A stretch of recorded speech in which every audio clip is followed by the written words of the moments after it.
Welcome back to Éxito in Minutes. I'm here with my co-host, Alex Espinosa. I'm Troy Blanchard, and we are pumped to have Abe Cubano here from the U.S. Thank you. Yes, just got in. What time did you get in? About 1:30 a.m. Nice. So we're glad he's up really early to do this podcast. Ready to talk. Yeah. So first of all, I got to tell a story. I got to start off with this podcast, Alex, with a story of Abe you have not heard. So Abe Cubano, I met 30 years ago. We became frenemies right away. No, we became really good 33, friends. It's 33 years. Wow. Was it? Let's just round down. Yeah, 25. Just 25. So we this is how I knew we were going to be long-term friends. So one time but we're both serving a mission for the Church of Jesus Christ of Latter-day Saints. And we were assigned to Guayaquil South Mission. And I came home one day and all the lights were out in the house. It's a good story. And I walk in the door, and of course I'm mostly concerned about a pie I had made. So I bolt over to the fridge to see if it had spoiled. And I opened the fridge and the light was on in the fridge. And I'm like, wait, why are there no lights in it? It's pitch dark. And I'm telling you, I walked towards the front door and somebody underneath the bed grabbed my ankle. No. Hey. Ooh, can it be? Now you gotta imagine, this is like 9 o'clock at night. So I'm telling you, I didn't know. I know I have a high pitched voice, but this is like 10 octaves higher. Mm-hmm. I was screamed and I ran out, and we were on the second story, just went up a set of stairs. I jumped off the rail and screamed in Spanish, ladrones! It's like the robbers, right? And so I just screamed this. And that's how I really got to know Abe. And so he is somebody that I just love. I call him my brother. The truth is, when you think about our roots when we started back then and you go to today, it is somebody who's been an incredible, loyal friend, and there's lots we can learn from him today. Well, thanks. Yeah. So tell us a little bit about yourself, first of all. Let's see here. I live in the States, in Utah specific. Let's see here. My degree is in electrical engineering, but I only had one job with electrical engineering. So right out of school. And then I got into this field called building science, which is just making buildings more efficient. In the U.S., that's very important, and they've been trying to steady improve efficiency of buildings and things of that sort. So that's been my career, and in between that, we've had some in between the career. I've also had opportunities to come down here, and as you know, our friend group always are looking for excuses to come to Ecuador. We love Ecuador very much. And so, we talked about maybe doing some businesses down here. And it's one of these days, I just had an idea about, I don't know if you want to go into it now, but, we just decided, hey, let's do something down in Ecuador. And we decided to look into farming something to help both employ people and at the same time, make a little money. The other aspect of it is we've been doing our fundraising. I mean, not our philanthropic efforts down here. As our group matured, we wanted to do service down here, and we don't really like fundraising. So it would be interesting to kind of build businesses that help fund our efforts down here. So that was always the premise, right? Always good people trying to do good things. And so that's what necessitated this, resulted in this idea of yellow dragon fruit farming, right?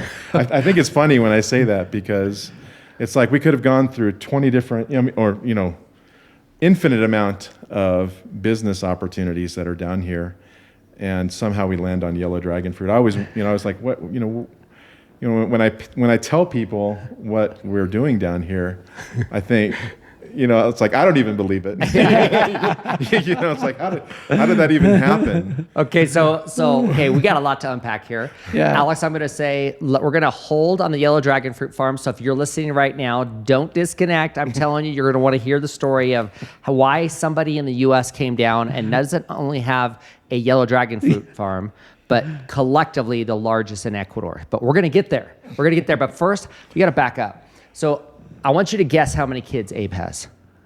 I'll say, I don't know, 5. Wow. And when you were getting your degree, was it easy? I want to go back to gosh, like no. education. So a lot of our audiences are they're thinking right now and they're looking for best practices and what do we specifically do so that we can achieve our full potential? And so the idea is coming back to is, Abe, when you've got a few kids and you decide to get your degree, right? Where are you working at the time you decided to get your degree? What was it like to go study? So I blame a 5-foot Peruvian woman for the reason why I both served a mission. I don't count graduating high school as really a really big deal. But as far as, and I still don't know, I would love maybe have her come down and talk to you about the whole premise of parenting. But in other words, she instilled in me this idea that there's always, you always have to do more. And it's funny, when I graduated with a degree in engineering, one of her first things, good job, like what kind of masters are you going to get? So she's never pacified, which is good, but she instilled in me that desire that, hey, listen, I've got to do better. It's like there's something better for you. And her story is just amazing all by herself. I cherish and love my mom very much. And but yeah, it was a struggle. But it was never an idea of like, I'm not going to do it, right? It was never a question.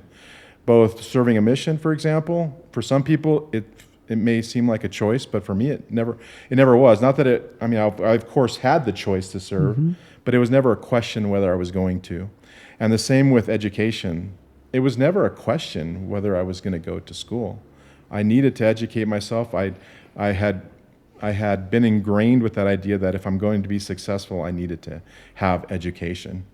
And and of course, I don't know why I picked such a very hard discipline with electrical engineering.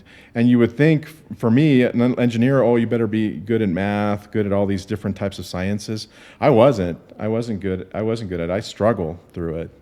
But again, it was never a question whether I was going to or not. It was just something. It was just a hurdle that needed to be passed, and eventually we done. So it was arduous. It was difficult. I was married at the time, and we had my first very quickly, and which again I was also grateful for, because I had friends that got married. Their wives went to go work, and then. And that's that's the routine that I thought I was going to be on, right? So my wife will help me work, will work while I go to school, and then everybody will benefit and stuff like that. But that didn't happen. My first showed up very quick, and which I was, looking back, I'm going, wow, thank you. Yeah, thank you, Heavenly Father, for that, because as a result, I would have gotten into the trap, and there were some lessons that I needed to learn for myself, that I can provide, that I can do all these things, that I still can achieve my goals and still do it. It'll be more difficult, but it'll be worth it. And I'm so thankful that I needed to learn that lesson, and I'm glad it happened for that. So as far as it took me years, but I finished. How many years? Like 8. It's 8 like years. double, maybe even 9. 9 years. So done. 9 years. So I love this story. 9 years for a 4-year degree in obviously engineering, which is not easy. So it sounds like to me what you're saying is you weren't going to school all day.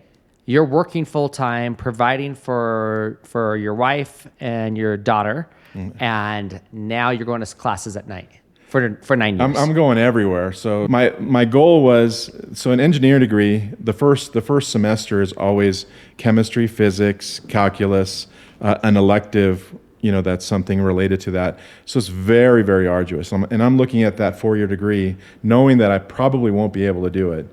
I won't be able to take time to be able to focus on that and work and provide. So what we decided was, I'm just going to tackle it little by little. I'll take a calculus class here. I do remember at one point in this process, I was going to 2 different schools, right? Because I can take that physics class at night at this other school while I go that, and just work it around. So that was the process. It was, like I said, it was difficult but worth it, right? Because each time I'm checking something off. So by the time I actually started the 4-year degree, 5 years later, or whatever, it was it wasn't taking a chemistry class and a physics class. I was just focused on just the specific courses relative to engineering. So I think Alex, and you tell me, right? Because you're from here. My perception is if you were to tell somebody it's going to take you 9 years at night, right, to finally get your degree, most people wouldn't do it. No, right? No, everyone will say, no, that's too much. It's too much, right? Yeah. And so the thought process here is 9 years went by either way, whether he studies or he doesn't study. Yep. The difference is his earning power after he invests in his own education. That investment is at a huge cost. It's not just the cost of like what tuition is. No. You got the investment of time and time away from your wife and time away from your family, from your family, right? And so the idea here is you still grind it through it. And I think that's a great lesson for all of us. If you have a goal and you're like, no, it's going to take me too long, it doesn't matter. Just chip away at it very small, just small little bites at a time, right? There's always this saying, is how do you eat an elephant? One bite at a time. Why? Yeah. One bite at a time, right? And it's the same thing. So if you're in the middle of this and you're 4 years into and you just finished your first year, keep going. Keep going. Keep going. Keep going. And at the end, be grateful with those that are around you, because it's like you think that you made all the effort. It's not true. It is. If you're married, it is your wife. If you have children, it's your children. It's everybody's strength, because everyone is supporting you. And sometimes it happened to me. My daughter, hey, daddy, let's go to do something. Let's play. And I'm sorry, I have to study. And then my wife, hey, let's watch a movie. Sorry, I have to study. And it's like at the end, it's like, thank you so much for being so supportive, for being there. This degree is part of all the family, so we earn it together. So being grateful at the end, I think it's very, very important. It's not just you; it's a whole bunch of village people or it's behind a family it. around you that supported you. Absolutely. So now, so you get done, you get graduated. What was the difference in your earning power? Where were you working before you graduated, and what was your first career job after? Okay, I just want to know, how many children do you have? Because I guess 5. Yeah, he has 5. Oh, I really? had 5. Yeah. I had 3 when I graduated. Awesome. Yeah. So, but yeah. Sorry, I should have like reaffirmed. I was like, whoa, Good you got job. it. Yeah. You got it. You got it. Yeah. So earning power. I was working at Home Depot. So that's where, again, that even ties to what I'm doing right now in terms of my career, because, Home Depot, let's see, I think I was making, I don't even remember. It was like 10 or 12 bucks an hour, Yeah. you know. It gave me flexibility at that point. I'd been working there since I'd gotten home from my mission. So it just happened to be a really good job, enough to kind of just pay the bills, and God bless, in terms of got blessed with family that was supporting us and supporting our efforts. In this journey, I helped. I didn't know anything. Like and growing up, I lived in an apartment all my life, so I didn't know how to pick up a saw and work on things. Yet I'm working at Home Depot. There was at one point. We decided to move into with our in-laws, and they have 40 acres, so they had a possibility of us creating like our own home on their property, and I started a project with my father-in-law's help, and then at the end of the day, it was like, well, it was up to me to finish it. It took a long time, but that was another learning process, because I remember him handing me this circular saw, and in my head I'm thinking, I'm going to cut my hand off. I'm going to cut my hand off right now, but I can't let my father-in-law know that I don't know how to use it. So here I go. But that taught me some really big lessons, because what I learned, one big, important, eternal lesson for me, in other words, that I keep on applying to everything that I do. I learned that time when building that home while I'm living there, was fear was the only thing that was stopping me. I had the ability to do it. And I was smart enough to be able to handle it, to be able to do that. But fear was the only thing. And once I got over that fear, guess what happened? All of a sudden, I could do electrical work. I could do drywall work. I could do all those things. I'm not going to say that I did it as well as a professional, but my point is, the only thing that was stopping me was that. And that's why, again, I go back to so many great lessons learned that I never would have learned. I would have been that guy that calls somebody up and says, hey, my toilet's clogged, call a plumber. I would have been that guy that just says, that electrical plug is not working, so Call somebody. Call somebody. Yeah. That would have been me. So I love that first major lesson in that process, right? I love the visual of like your father-in-law handing you a There you surface. go. Like, Cut that board over there. What do I do with this besides cut off my hand, right? I will cut off my hand. That's my first thought. So from there, what was your first career job?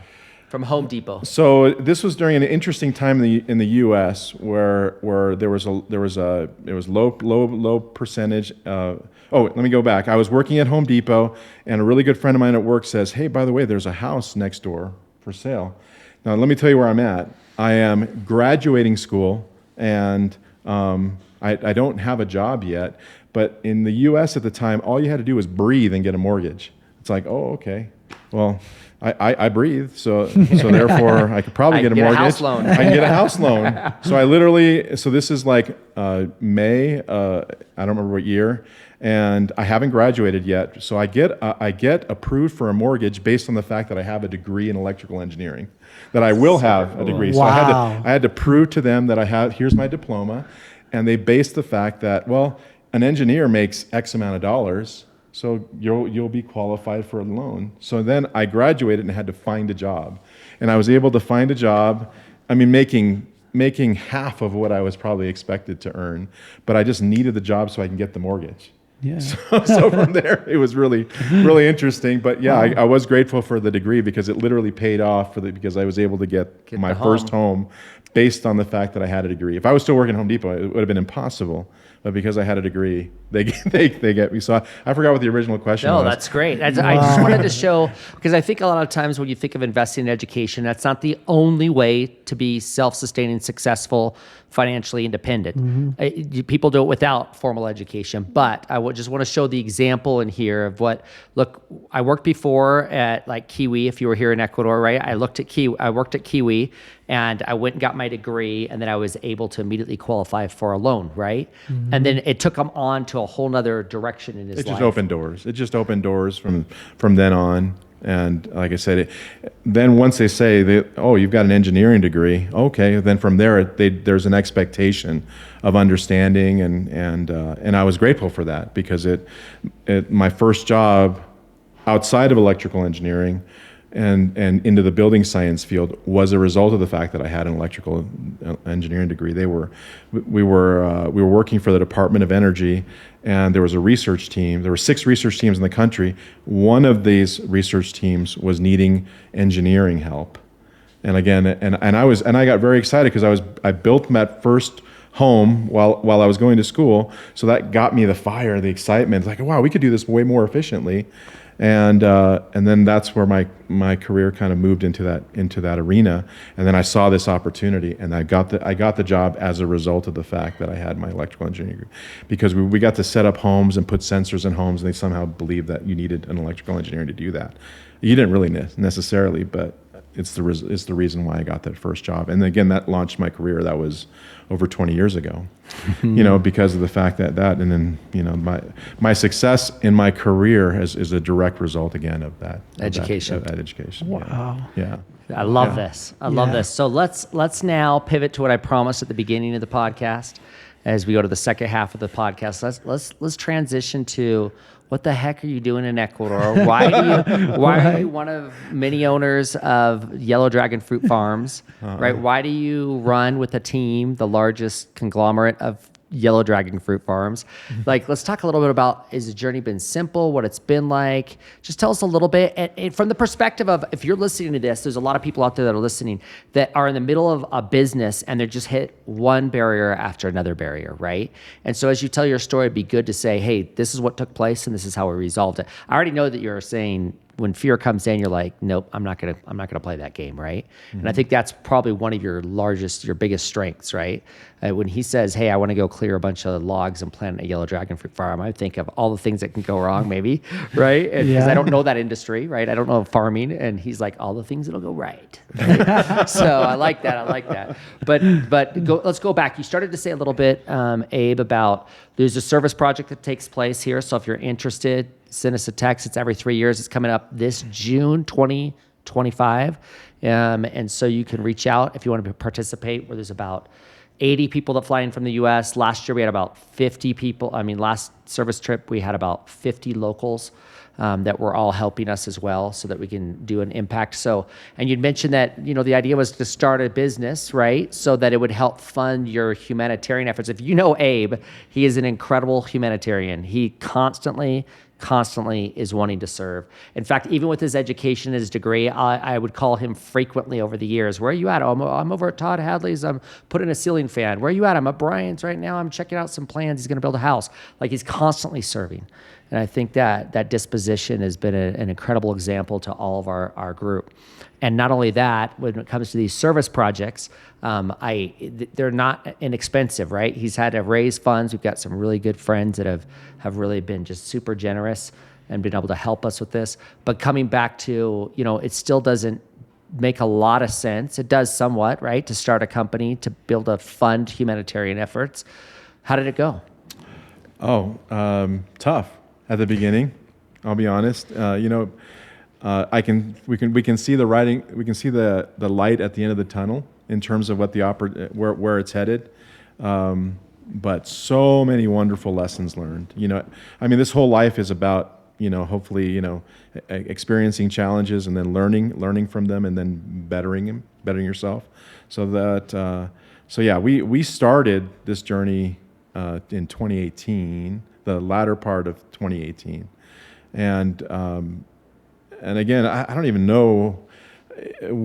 At the time in my life, I was kind of like, really kind of trying to figure out, we've got to do something down there. We'd had 3 great trips at that point from a humanitarian perspective, and each trip continued to blossom in terms of opportunity, and each trip more people got more solidified with the idea that this is something that we're going to continue to do. And we've seen not only how it blesses the lives of the people that we serve, but how it blesses our family's life. And we want to recreate that and do that and continue better. So how can we make that better? So each time this group came back and said, hey, what can we do in Ecuador? What can we do in Ecuador? And just like the humanitarian trip, it kind of fell on our laps to kind of figure out what we could do. So one of the drivers that helped us out in 2011, so this is somebody that we'd contracted, he's a member of the church, and said, hey, he happened to be an agronomist, and lo and behold, I called him up and said, what can we do? What's the type of business that we could do there? And I was thinking banana farming, pretty easy, I wouldn't say easy, but relatively speaking, not already kind of commoditized, easier to do, I would imagine. Maybe not as much money, but still nonetheless not that easier to do. But no, it turns out that he's some expert in dragon fruits, like world renowned. I'm like, have you thought about yellow dragon fruit? And I'm like, what is that? Yeah, totally. Right. That's what everybody thought. Like, what is it? It wasn't really predominant in the U.S. at all, and so it's a relatively new fruit. In the scheme of fruits in general, it's a baby, right? It's an infant, and so I started looking into it, started looking at where it was at and things of that sort, and started spreadsheeting. And Troy, you know me, I'm a big spreadsheeter, and I said, well, it kind of makes sense to do it. And this is June and July of 2018, and then August, the spreadsheet starts kind of forming. I start looking at land. And then I start talking to some of our buddies and saying, hey, these are the ones that already kind of expressed interest in doing something down here. This might be an opportunity to do something. And I, of course, do a budget of what I think it's going to cost. And we buy land in September. And then in October, we start breaking ground. And in November, we're planting plants. In December, between December and January, we have a farm. And how many, this is the first farm you launched and opened, how many hectares are there? Go big or go home, right? So we purchased 20 hectares. So, Wow. So that was, Looking back, I probably would have done maybe a little bit smaller scale, and then from there kind of grew, but we decided to do it all at the same time. And like I said, that's been a big lesson, and we varied. I grossly underestimated the amount of cost, what it was going to cost to do it, but we started, and honestly, our efforts were always with the idea that we were going to, the mission behind everything was always positive. The reason we were doing things was positive, and felt good about it. Felt like it was going to be in a good direction, and learned some very valuable lessons along the way in terms of working with people and how to work with people, and and mind you, we've added a lot of dynamics that starting a business in Quito, I'd imagine, would be very different than starting the mission in the middle of the Amazon jungle. Yeah, so, definitely. So in terms of resource, in terms of what we can do, your ideas are a little bit more limited because of just the dynamics of who the workforce is, what workforce is available, what kind of resources are in terms of infrastructure that's available in that town. This economy has changed dynamically in a very short period of time. I mean, if you had shown up to where we grow in Pelora, if you'd shown up 15 years ago, it'd be cattle country, and now it's farms everywhere. Transformed its economy in a very short period of time. That has some consequence as well as some benefits. Abe, let me ask you a question. So you start off with 20 hectares. Now, how many hectares with your group are you guys managing? Let's see here. We're doing some things differently. So as far as actual land, we're in the 60s or so. I want to say 61 or more hectares, might be 70. Just I'm adding them up in my brain. The reason I say that that's a little bit different is there's a certain way of doing planting.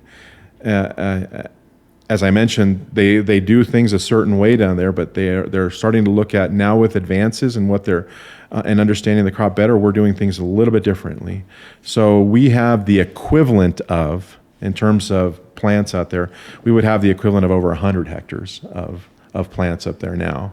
So that's a big reason why I'm here right now. For example, is we've got another 30 hectares of farms to plant.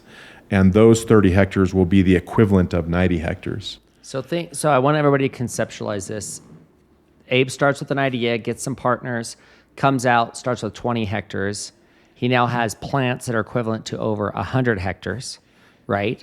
And that journey was not easy. We all know that COVID happened between there. We know that the exportation of fruit died during COVID here. Right? And there were just a ton of challenges. First of all, if you're listening to this and you are curious and want to own a farm, get a hold of Abe, right? If you want to have yellow dragon fruit farm, I'm telling you, this is every man's dream. But going back to, from that experience, what could you teach the audience? What is something that you learned, or a couple of lessons you learned during this journey of remotely from the U.S., trying to run a team and run a finca farm out clear in the Amazon region, right? In terms of vision, it would be something that you probably heard this before with other people, and they're starting their businesses. That core group, make sure it's a good, trusted core group, right? And nonetheless, you still should, within that core group, still create the philosophy of trust and verify. In other words, yes, give them the opportunity to thrive, give them the opportunity to help and serve in the business, and at the same time make sure that they're following the same vision and the purpose and the intent of the business that you're starting. I love this because one of the quotes that we heard along the way was, if you have problems at the beginning, you have the problems all the way through the business. Yeah. So going back and make sure the original group is super trusted, and you're verifying it right at the beginning. If you see some red flags, that's when you attack it. You don't let it go over 6 months or a year or 2 years. I think it's a valuable lesson. What else did you learn? Mm-hmm. Well, I mean, that was a big lesson because, as you know, we had some struggles in that arena, in that area, in terms of giving too much responsibility to one person, and that ultimately failed, and that was a tough lesson to learn. But again, as a result of that, it's really blossomed. I mean, you mentioned that pun intended. Go ahead, blossomed. Yeah, go ahead. Keep going. Yes, yeah. Pun intended. Yeah, these ideas are coming to fruition constantly. Anyway, but the whole point is that resulted in, okay, well, this started out with a group of friends, and it was a bit lackadaisical in the way that things were. Everybody was just trusting with the idea that that we're all anxiously engaged in that same focus and with that same idea. But not understanding that your interpretation of what that is might be different than mine, right? And ultimately, it's my responsibility to make sure that that vision is carried out. And just because it's my responsibility, and not that I'm some kind of tough boss, but ultimately I've got people investing in an idea that it's a result of my direction, and that's a big responsibility. Yep. And for me, these are my friends, right? I always want to be able to go to a party and look them in the eye and go, and they know that I've done my best, if it's a failure or a success. And we can do that. So for me, that was always and continues to be a big responsibility in my head. So, but Alex may not feel that way, right? But he doesn't have that burden that I have, if he's in that group. But I do. So again, that's something that. So let me go backwards. Now, learning that big tough lesson in terms of trust and verify. Now we get to redo this company and create. So Cubano Agricultural Management is the company that I own down there. My friends own these farms, and I'm responsible for managing those farms.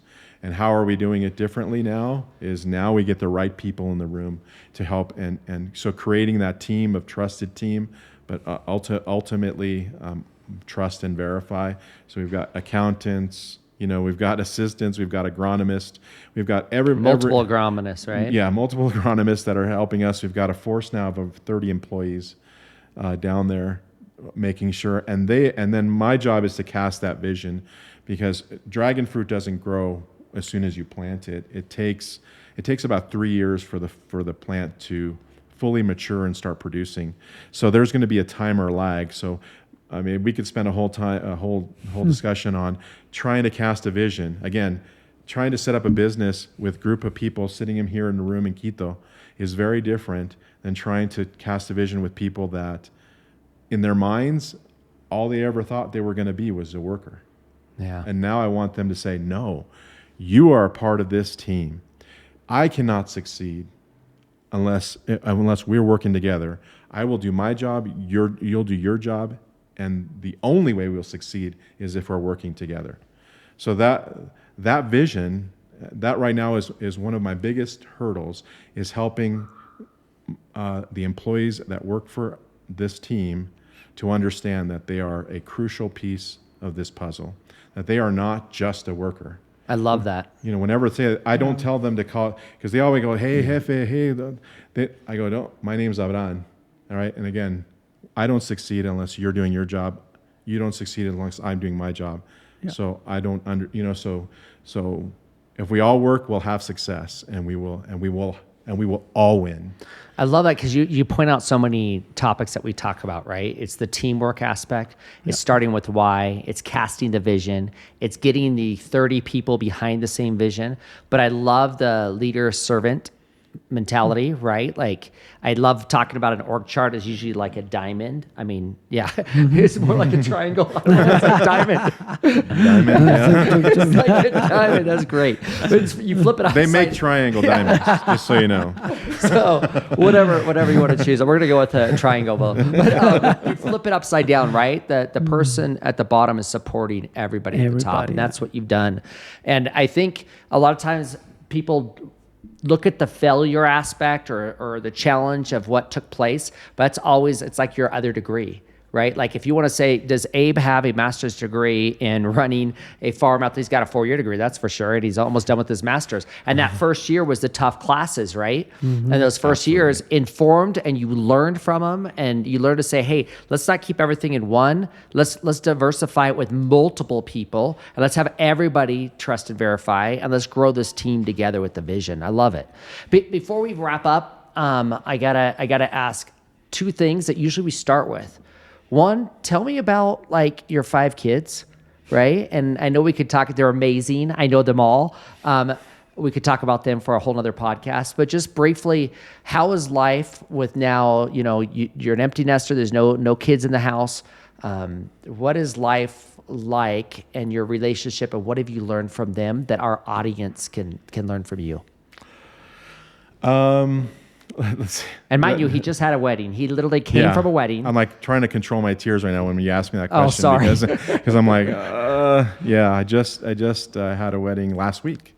So my third daughter. So just to understand the dynamics, I have 5 kids. The first 4 are girls, last one's a boy, and and I'm an only child, and I'm so thankful for them because they taught me how to not be selfish, right?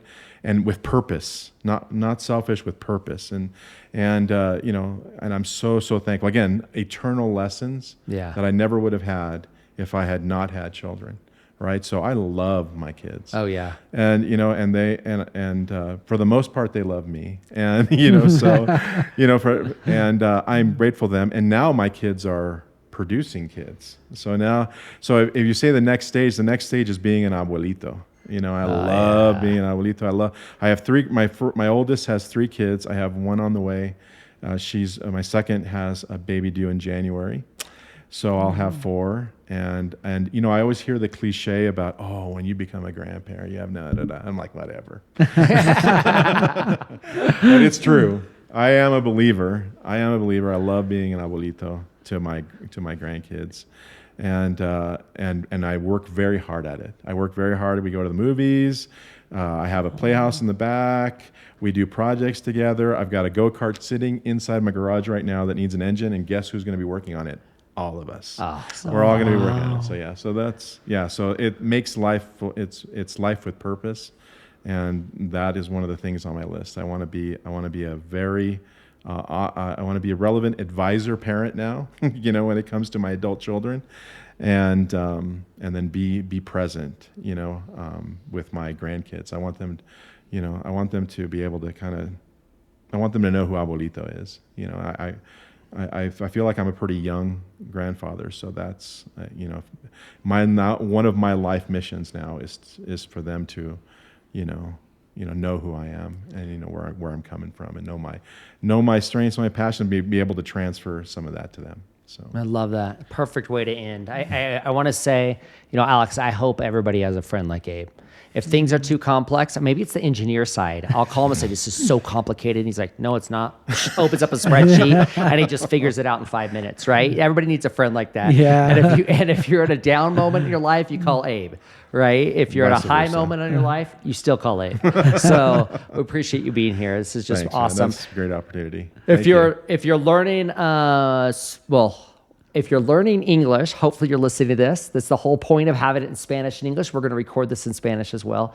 And we're just grateful that you're here today. And you're on your way to the farm today, now, right? Yep, leaving in a couple hours. Awesome. So, Awesome. Any last thoughts before we conclude? I'm so glad that you chose the yellow dragon fruit over the red one, because the yellow one is it's twice as sweet. It's twice as sweet. That's the one to go for. So thank you for choosing that. It was a smart decision, and thank you so much. It was really inspiring to listen to you. I think that we can select many teachings from business side, from family side, for being a grandpa, for being a parent. It's an amazing journey. It's not just the end of it. It's how you enjoy, how do you take the journey that counts. And even though if you don't get the final result, who cares? You enjoyed the journey. So it's all good. So Absolutely. Thank you. Thanks. Well, thanks for joining us, and until next time.